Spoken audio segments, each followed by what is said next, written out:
Good morning, class. Today we are going to learn the next chapter, that is the financial markets. Okay. In a previous chapter we had learned that how to manage the finance. Okay. Now in this chapter we will learn from where we collect the finance. Okay. In a previous chapter you had learned that how to manage the finance, and here we will learn from where we collect the finance. Okay, from where we get the finance.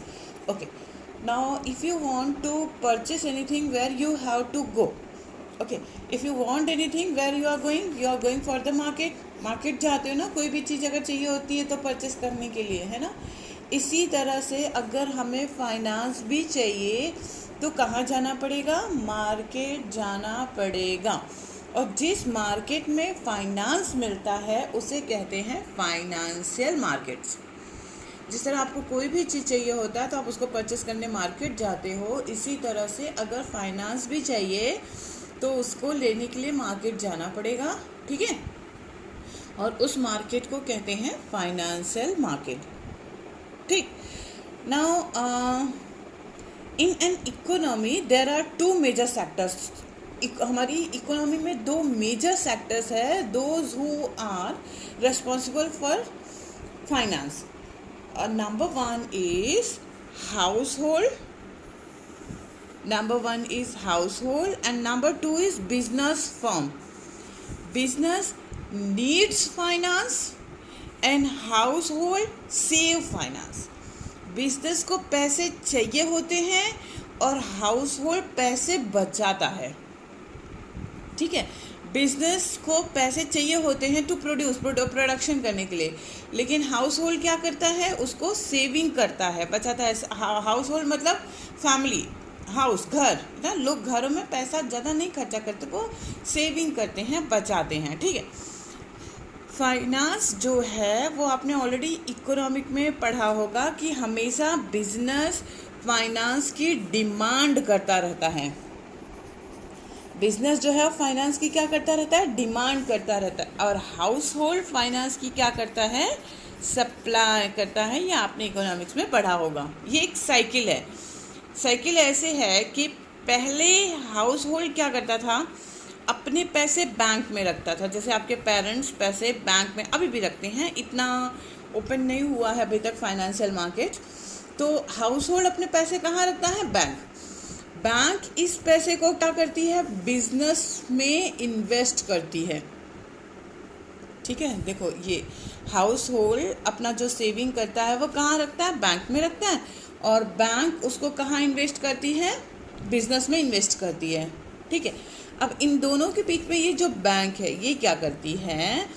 अगर 100 rupees हमसे ली, यही 100 रुपये वो transfer करती है। किसको transfer करती है? बिजनेस। ठीक है, उससे लेती है पर 100 रुपीज़ 18%।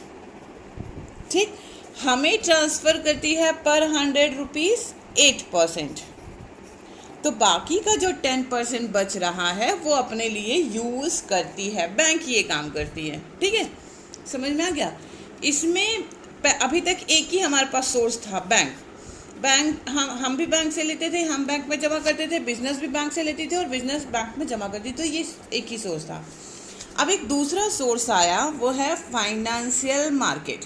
ठीक है, अब हाउस होल्ड ने क्या किया? फाइनेंशियल मार्केट में इन्वेस्ट करना शुरू कर दिया और फाइनेंशियल मार्केट उसको बिजनेस में इन्वेस्ट करती है। ठीक है, तो पब्लिक बैंक में ना इन्वेस्ट करके फाइनेंशियल मार्केट में इन्वेस्ट करने लगी। क्यों? क्योंकि फाइनेंशियल मार्केट ने क्या कहा कि फाइनेंशियल मार्केट बिजनेस के फर्म का राइट हैंड होता है। यहाँ पे जो 10% बैंक अपने लिए रख ले रही थी वो फाइनेंशियल मार्केट को रखने की ज़रूरत नहीं पड़ती, क्योंकि उसको बिजनेस अलग से देती है ट्रांजैक्शन करने के लिए।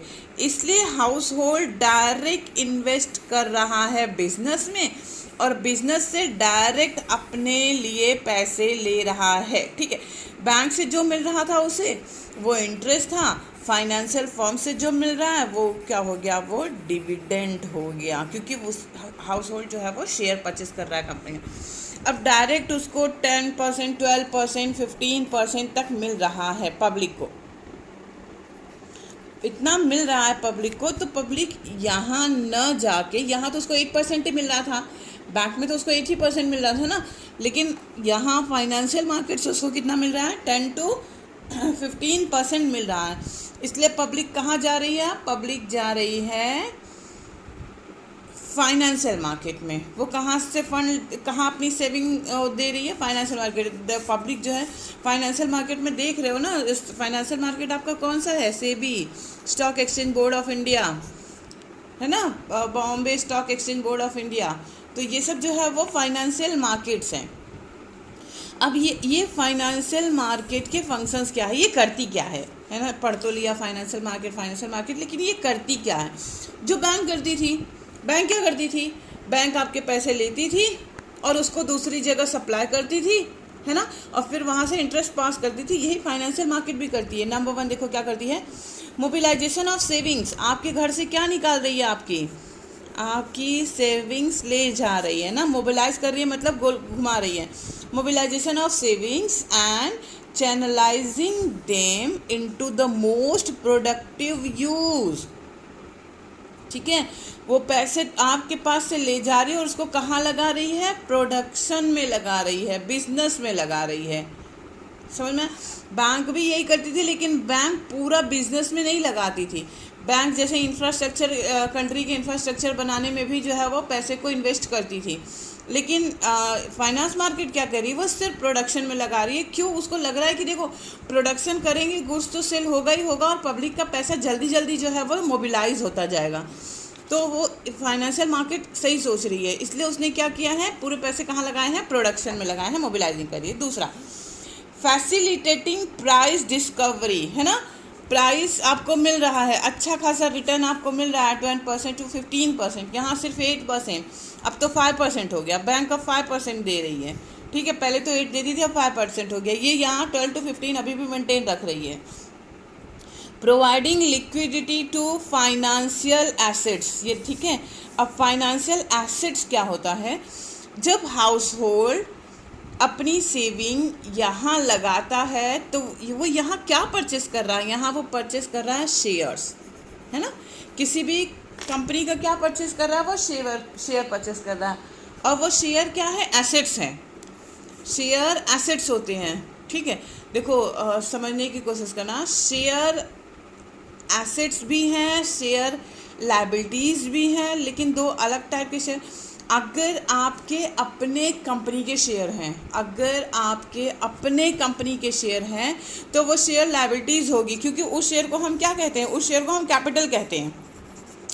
अगर आपके अपने अपने अपने अपने अपने कंपनी के शेयर हैं, है ना, लेकिन अगर आप किसी और कंपनी के शेयर परचेस कर रहे हैं तो वो आपका इन्वेस्टमेंट है। बात समझ में आ रही है, अगर आपके अपने कंपनी के शेयर हैं तो वो आपकी लायबिलिटीज़ है। क्यों, क्योंकि वो एज अ कैपिटल है आपकी कंपनी में, है ना।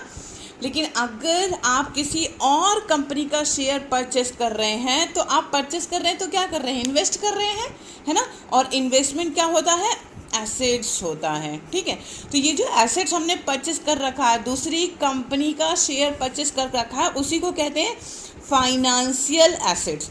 सो financial assets are shares and debentures of another company, not own company. हाँ, ओन कंपनी का जो होगा वो फाइनेंशियल लायबिलिटीज़ होगी। देखो, शेयर और डिबेंचर लायबिलिटीज़ भी है, एसेट्स भी है, ध्यान रखना। लेकिन अगर अपनी कंपनी का है तो वो लायबिलिटी होगा, अगर हमने दूसरी कंपनी से परचेस किया है तो वो एसेट्स है। समझ में आ रहा है ना। तो ये फाइनेंशियल एसेट्स होता है। Providing liquidity to financial, liquidity means conversion into cash, liquidity means converted into cash.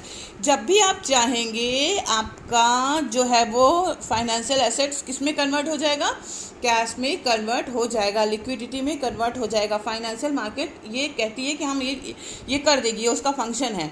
Immediate जैसे ही आप चाहेंगे कि भाई हमको हमारे पैसे वापस चाहिए, वो आपके पैसे वापस करवा देगी, आपके शेयर जो है वो लिक्विडिटी में कन्वर्ट कर देती है। ठीक है, reducing the cost of transaction, cost of transaction नहीं लगता। जैसे देखो यहाँ कॉस्ट ऑफ ट्रांजेक्शन लग रहा था, रही थी आपसे ले रही थी, अपने पास रख रही थी, अपने खर्चे निकाल रही थी, फिर उसको बिजनेस में ट्रांसफ़र कर रही थी, तो ये बीच के 10% बैंक अपने लिए रख ले रही थी। हाँ, यहाँ पे ऐसा नहीं है। आप बिजनेस से डायरेक्ट आप डायरेक्ट किसी भी कंपनी का शेयर परचेस कर सकते हैं और उसको रिटर्न भी कर सकते हैं, तो बीच में कोई ट्रांजेक्शन कॉस्टिंग नहीं है, ज़्यादा जो है वो लिंक नहीं है बीच में, इसलिए जो भी पैसा है वो डायरेक्ट आप तक आएगा, जो भी डिविडेंड और इंटरेस्ट है वो डायरेक्ट आप तक पहुंचता है। तो reducing the cost of transactions. Clear हो गया? गुड।